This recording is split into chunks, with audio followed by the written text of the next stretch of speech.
গোপালগঞ্জ সদর উপজেলার রঘুনাথপুর দীননাথ উচ্চ বিদ্যালয়ে ইংরেজি নববর্ষ ও ভারপ্রাপ্ত প্রধান শিক্ষক দুলাল চন্দ্র বিশ্বাসের দায়িত্ব গ্রহণ করা উপলক্ষে এলাকার গণ্যমান্য গুণীজনদের নিয়ে একটি সমাবেশ অনুষ্ঠিত হয়েছে। আজ বুধবার 1 জানুয়ারি বেলা 11টায় রঘুনাথপুর দীননাথ উচ্চ বিদ্যালয়ের শিক্ষক হলরুমে এই গুণী সমাবেশ অনুষ্ঠিত হয়। সমাবেশ শেষে সকল গুণী ব্যক্তিদের নিয়ে গাছের চারা রোপণ করে বৃক্ষপ্রেমী বিষ্ণুপদ বিশ্বাস। গুণী সমাবেশে রঘুনাথপুর ইউনিয়ন পরিষদের সাবেক চেয়ারম্যান ও সাবেক শিক্ষক সরোজকান্তি বিশ্বাস খোকনের সভাপতিত্বে বক্তব্য রাখেন সাবেক ব্যাংক কর্মকর্তা বীর মুক্তিযোদ্ধা সুখদেব মণ্ডল, সাবেক শিক্ষক নির্মলেন্দু কীর্তিনয়া, রঘুনাথপুর দীননাথ উচ্চ বিদ্যালয়ের সাবেক সভাপতি ও গোপালগঞ্জ কেন্দ্রীয় কালীবাড়ির সভাপতি রমেন্দ্রনাথ সরকার, বীর মুক্তিযোদ্ধা কালীপদ কাইন, হাই সংলগ্ন প্রাইমারি স্কুলের প্রধান শিক্ষক বিলাস চন্দ্র বাড়ই, সহকারী প্রধান শিক্ষক অনুপম বিশ্বাস সহ অনেকে বক্তব্য রাখেন। রঘুনাথপুর দীননাথ উচ্চ বিদ্যালয়ের সহকারী শিক্ষক রবীন্দ্রনাথ দাসের সঞ্চালনায় বক্তারা তাদের সংক্ষিপ্ত বক্তব্যে বলেন, প্রধান শিক্ষক হলো শিক্ষা প্রতিষ্ঠানের উজ্জ্বল নক্ষত্র, তার আলোয় আলোকিত হয় পুরো শিক্ষা পরিবার। আমাদের ভারপ্রাপ্ত প্রধান শিক্ষক দুলাল চন্দ্র বিশ্বাসের মধ্যে সকল গুণাগুণ রয়েছে। আশা করি তিনি তার গুণাবলী নিয়ে স্কুলের শিক্ষার মান উন্নয়ন করবেন। এ সময় রঘুনাথপুর দীননাথ উচ্চ বিদ্যালয়ের সকল শিক্ষক, স্টাফ ও এলাকার বিভিন্ন শ্রেণীর পেশার গণ্যমান্য ব্যক্তিরা উপস্থিত ছিলেন। আমরা ইংরেজি 2025 এই নববর্ষের এই প্রথম দিনে রঘুনাথপুর দীননাথ উচ্চ বিদ্যালয়ের শিক্ষক মণ্ডলীদের তরফ থেকে আজকে আমাদের এখানে এই নববর্ষের শুভেচ্ছা, আরও কিছু আমাদের এখানে কিছু আনুষ্ঠানিকতা এখানে আমরা শেষ করবার জন্য উপস্থিত হয়েছি। যে কাজগুলো আমি একটু পরেই বলতেছি। এখানে আজকে যারা আসছেন শুধু মণ্ডলী, বিশেষ করে রঘুনাথপুরে বর্তমান যুগে আমরা যারা আছি, আজকে আনন্দ লাগছে যে এরকম একটা সুন্দর পরিবেশ কিন্তু হাই স্কুলে বিগত কিছুদিন আমরা দেখতে পারিনি। কিন্তু আজকে বছরের প্রথমেই শিক্ষকদের কাছ থেকে যে অবদানটা থাকছে, আমি ধন্যবাদ জানাবো যে এই অবদানটা এইভাবে তারা আমাদেরকে নিয়ে আন্তরিকতা নিয়ে। আমি একটু আগে বলেছি এখানে প্রধান শিক্ষক কমিটি বলে কথা নয়, আমরা রঘুনাথপুর সবাই সব জায়গায় থেকে আমরা যাকে যেটা বলবো সেইটা এবং সেইভাবে চলবে, তাই নাকি? এখানে আমাদের মধ্যে উপস্থিত হয়েছেন সুধীমণ্ডলী, বিশেষ করে আমাদের সাংবাদিক ভাইরা। এই সাংবাদিকদের এখানে আসার একটা কারণ আছে, বর্তমান যাকে আমরা প্রধান শিক্ষক হিসেবে দায়িত্ব দিচ্ছি তার কিন্তু তাদের সঙ্গে একটা সম্পর্ক আছে। আর এই সাংবাদিকতা মানে কি? যারা দেশকে, মানুষকে যারা সেবা দেয়, যাদের মঙ্গল কামনায় তারা নিবেদিত। আজকে প্রধান শিক্ষক সেই জায়গা থেকে আমাদের স্কুলকে তারা কি দিতে পারে আমরা কিন্তু তাকিয়ে থাকবো তাদের দেখে, এবং তার কাছ থেকে আমরা আশাবাদী যে সে যে আমাকে একটা স্কুলকে একটা সুন্দর জায়গায় পৌঁছে দিতে পারবে। আজকে আমরা তাকে আমি আশীর্বাদ করি, ধন্যবাদ জানাই। বিগত দিনে আমাদের রমেন বিশ্বাস ও আমরা সরকার সহ আমরা যারা ছিলাম, আমার আজকে যারা আসছে রঘুনাথপুরে যারা আমরা আসছি, আমার অত্যন্ত আনন্দ যে আমরা যদি এইভাবে চলি আর এইভাবে যারা আন্তরিকতা নিয়ে চলি তাহলে আমাদের স্কুলের মাস্ট বি আমাদের উন্নতি হবেই হবে, তাই না? আমি আমার 30 তারিখে যিনি আমাদের বিগত হেডমাস্টার সুশান্ত বিশ্বাস মহোদয় চার্জ দিয়ে গেছে, আজকে তাকে আমরা পরিপূর্ণভাবে আজ এই স্কুলের দায়িত্ব দিচ্ছি। তার মাধ্যমে আমার বিগত দিনে যার সমিতিতে স্কুল চলছিল। ইংরেজি শুভ নববর্ষ আজকের এই মহেন্দ্রক্ষণে এমন একটা সুন্দর দিনে স্কুলের ডাকে গ্রামের বিভিন্ন শ্রেণী পেশার সর্বস্তরের সম্মানিত সুধীমণ্ডলী আপনারা এখানে উপস্থিত হয়ে স্কুলকে ধন্য করেছেন। এজন্য আমি আপনাদের প্রত্যেকের কাছে অনেকভাবে কৃতজ্ঞ এবং আপনাদেরকে ধন্যবাদ জানাচ্ছি।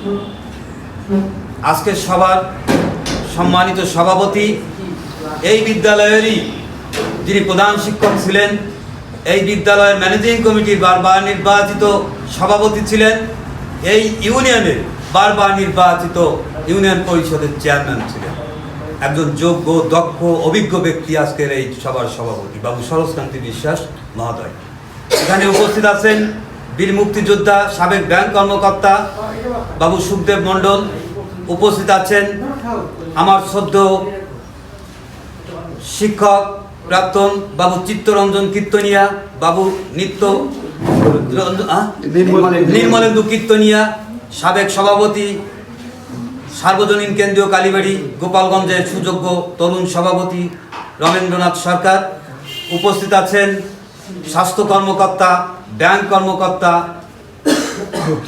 মুক্তিযোদ্ধা, শিক্ষক, সমাজ সেবক, সাংবাদিক, আমার বিদ্যালয়ের শিক্ষক সহ বিভিন্ন শ্রেণী পেশার সর্বস্তরের সুধীমণ্ডলী, আমি আবারও আপনাদের প্রত্যেকের প্রতি নববর্ষের আমার অন্তঃস্থল থেকে শুভেচ্ছা, অভিনন্দন এবং শ্রেণীভেদে গভীর শ্রদ্ধা নিবেদন করছি।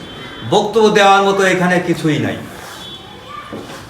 বিগত সময়ে আমার যে ছাত্ররা, আমার অতিথিবৃন্দ, সভাপতি মহোদয় যে বক্তব্য দিয়েছেন স্কুলের সার্বিক দিক নির্দেশনামূলক এবং স্কুলের উন্নয়ন সংস্কারের উপর, সেইখানে কথা বাড়ানো মানে চর্বিত চর্বণের মতো কিছু কথা বলা। এই কারণে আমার বক্তব্য দীর্ঘায়িত করার কোনো সুযোগ নাই বলে আমি মনে করি। তবে একটি জায়গায় আমি মনে করি যে একটা প্রতিষ্ঠানে, বিশেষ করে প্রতিষ্ঠান প্রধানই হলো শিক্ষা প্রতিষ্ঠানের উজ্জ্বল নক্ষত্র, তার আলোতে আলোকিত হবে পুরো শিক্ষা পরিবার। আমি এই কথাটি সংক্ষেপে বলতে চাই যে প্রধান শিক্ষক যদি নিয়ম নীতির মধ্যে থাকে, শৃঙ্খলার মধ্যে থাকে, তাহলে তার যদি লোভ লালসা না থাকে, তাহলে অবশ্যই সেই স্কুলের শিক্ষকরা এবং সেই শিক্ষা প্রতিষ্ঠান ভালো হতে বাধ্য। আমি আমার ভবিষ্যতের কথা চিন্তা করব না, আমি আপনাদের কাছে শুধু এটুকুন আশীর্বাদ দেওয়া চাই যে শারীরিকভাবে যেন সুস্থ থাকতে পারি। ভবিষ্যতে আমি প্রধান শিক্ষক হব কি হব না সেইটার কোনো আশা আমার মধ্যে নাই, সেটা আমি আশাও করি না। কিন্তু আপনারা যে দায়িত্বটুকুন আজকে আমাকে এই প্রতিষ্ঠানে দিচ্ছেন, এই প্রতিষ্ঠানে যারা বিগত দিনে প্রধান শিক্ষক ছিলেন, অনার বোর্ডটা দেখেন, তাদের কাছে কিন্তু আমি একজন অযোগ্য, অদক্ষ, আমার বোঝার কিছু নাই, তাদের কাছে আমি সাগরে নুড়ি কুড়াচ্ছি কেবলমাত্র। এমতো অবস্থায় আজকে আমাকে যদি আপনারা সহযোগিতা করেন, এইরকম ভাবে যদি স্কুলে উপস্থিত হন, বিভিন্ন সময় যদি আমি ডাকি, তাহলে বোধহয় আমি পাক তলায় মাটি পাবো, আমি একটা শক্ত অবস্থান খুঁজে পাবো যে কটা দিন থাকি। আমি চাই নতুন সম্ভাবনার বাংলাদেশে আমাদের স্কুলের কিছু সংস্কার, সেই সংস্কার করার মধ্য দিয়ে স্কুলের যে পুরনো ঐতিহ্য, অতীত ইতিহাস, সেইগুলোকে আমি পুনরুদ্ধার করতে পারবো আপনাদের সার্বিক সহযোগিতায়, আপনাদের উপস্থিতিতে এই স্কুলে। আমি আমার বিগত দিনে যারা আমার পরম শ্রদ্ধাভাজন প্রধান শিক্ষক, অন্যান্য শিক্ষক ছিলেন, স্টাফ ছিলেন, তারা বেঁচে নাই।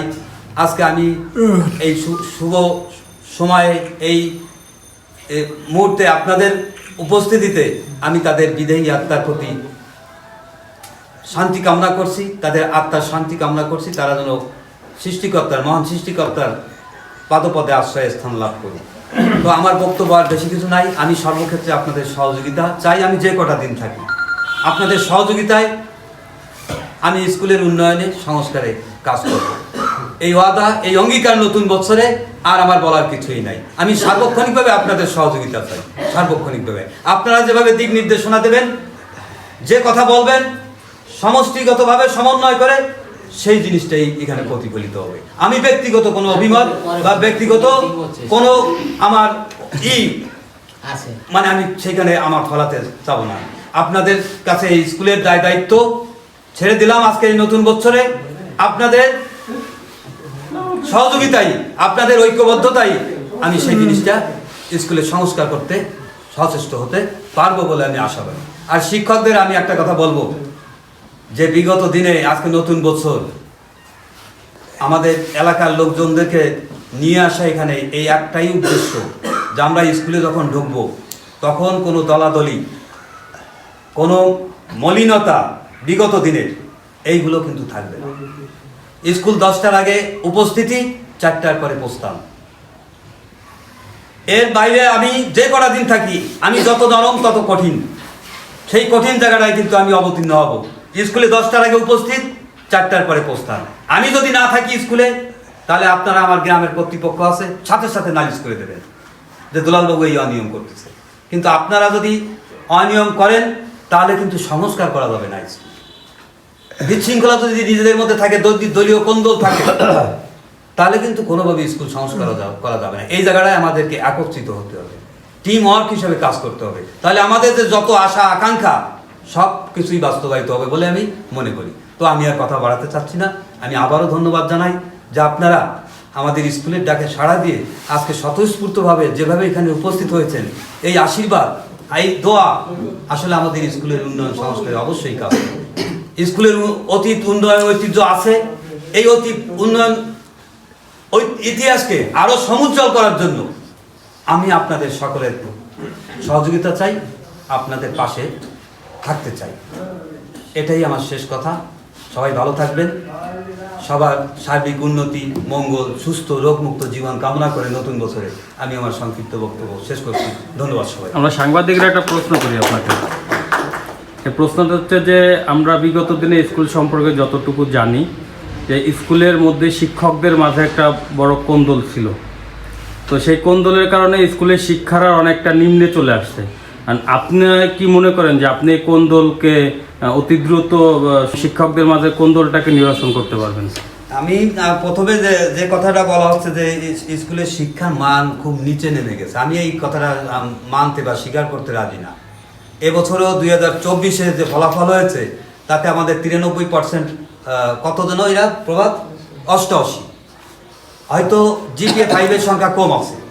তার আগের বছরে একটু পাশের হার কম ছিল, সেখানেও আমাদের 57.44 ছিল। তো যাই হোক, আমি যে প্রশ্নটা করা হয়েছে যে স্কুলের অতীত ইতিহাস ঐতিহ্য আছে, এই শিক্ষকদের সমন্বয়ে তাদের আন্তরিকতায় অবশ্যই যে ত্রুটিটুকুন আছে সে ত্রুটিটুকুন সবাইকে সাথে নিয়ে, শিক্ষকদের সাথে নিয়ে আমি পূরণ করতে পারবো। আমি নতুন বছরে সেটা আশাবাদী। ধন্যবাদ আপনাকে।